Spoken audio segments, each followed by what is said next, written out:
Hi, my name is Allie Mathai. Today I will be talking about the Zodiac murders and what all took place within the investigation of trying to find the killer and how it's still not solved today.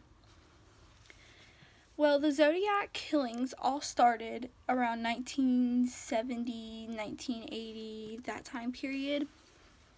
The first murder was a 17-year-old boy and his girlfriend were out one night and the Zodiac Killer killed them. They are not very certain on how exactly he killed them, but the reason they know that the Zodiac Killer was the killer because he sent in an anonymous letter that continued to be sent in throughout the many murders that he committed, saying he had committed this murder.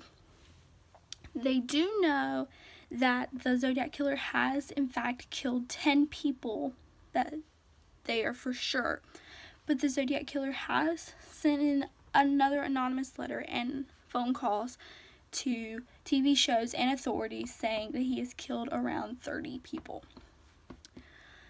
Now, throughout this presentation, I'll be talking about the behavior structure and some of the process that went through trying to find out who the Zodiac Killer was. So the first thing I'll talk about is behavior. The behavior of the Zodiac Killer was similar to every other person's mindset. They're not really sure exactly what triggered the killings, just because he did seem to live a normal life because of the timelines of the murders. They slowly progressed due to the confidence of him not being caught over the time span of each killing. Each killing was done on either a weekend or a holiday. So from that, they take out that the Zodiac Killer must have had a job and worked as a normal citizen in California. So they believed that he is a normal citizen just like the rest of us and is now living a normal life, or he may have passed on. They are not certain. It is very possible that he is still alive. Now I'm going to talk about the geographical profiling that took place in a documentary talking about how they tried to figure out exactly where the Zodiac Killer was and why he was killing in certain areas, if that had any link to being able to find him. The profiler in the documentary I watched said that they would take evidence from the sites that he would murder people and take the surrounding area and investigate throughout there, see if there's anybody that seemed not like their usual self.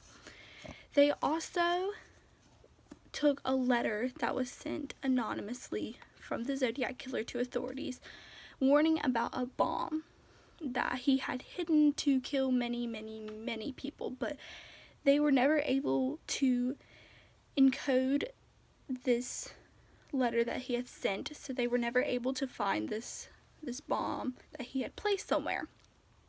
So there are still many letters that the Zodiac Killer had sent that they were not able to encode. Sorry. But they're still working on that. Now I'm going to talk about the profiling of just the way he would take pride in his murders. There were many phone calls that he would send to TV shows telling them about different murders that he had committed and how he was planning for more crimes and murders to happen. There was one particular time that the Zodiac Killer called a TV show warning about how he was needing help for some reason, and the TV show host was asking like what was wrong, and he said that he had a terrible headache that would just not go away because he had killed someone. Now, from the profiling of his behavior, this could easily have been a sign of guilt, but it is very uncertain because they are not sure who the Zodiac Killer was. So, he later after that told them that he wanted to kill more kids, and he had planned to take a school bus and killed the kids on the school bus. Now, this never took place, but it still brought very high amounts of attention to the parents, and a lot of parents stopped letting their kids ride on school buses. Now, there was a big turning point in the case whenever a person that was attacked by the Zodiac Killer escaped.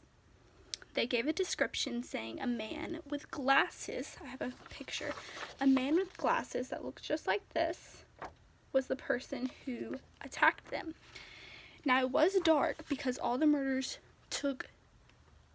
happened at nighttime, so it was hard to get a clear description of what he looked like.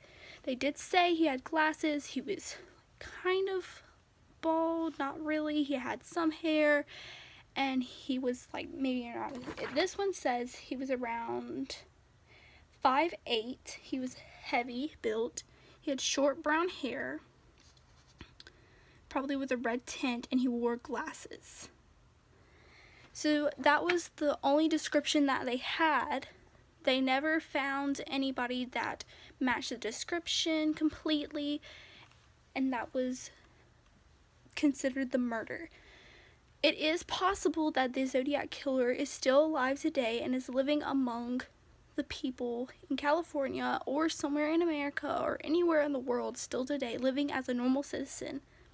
It is very uncertain, but the investigation about the Zodiac Killer has started ways for us to improve our investigating process because of the process of fingerprinting and many more different facts.